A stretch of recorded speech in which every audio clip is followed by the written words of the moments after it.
Нека да демонстрираме нашата славянска твърдост, като се помолим на Свети Серафим и се извиним с цвете пред този храм. С тези думи председателят на Национално движение Русофили и Международното русофилско движение Николай Малинов се обърна към събралите се десетки граждани пред Руската църква в София. Акцията се проведе дни след като от България бяха прогонени архимандрит Васиян и негови колеги с обвинението, че вредят на националната сигурност и са шпиони.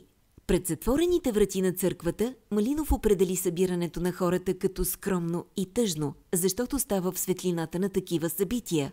Много хора днес се питат кой държи ключа от тази църква. Свети Серафим държи ключа. Единствено и само той, каза още Малинов, и призова събралите се да положат цвете пред храма, за да покажат, че знаят това и че не подкрепят политиката, която разделя хората.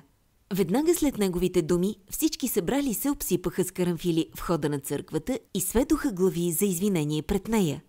Акцията продължи 10 минути и привлече вниманието на много случайни граждани, които минаваха край храма.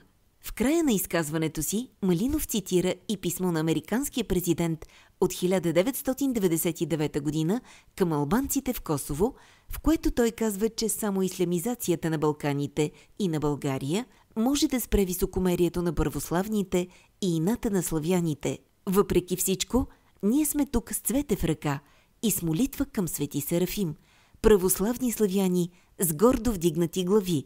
Завърши словото си ораторът.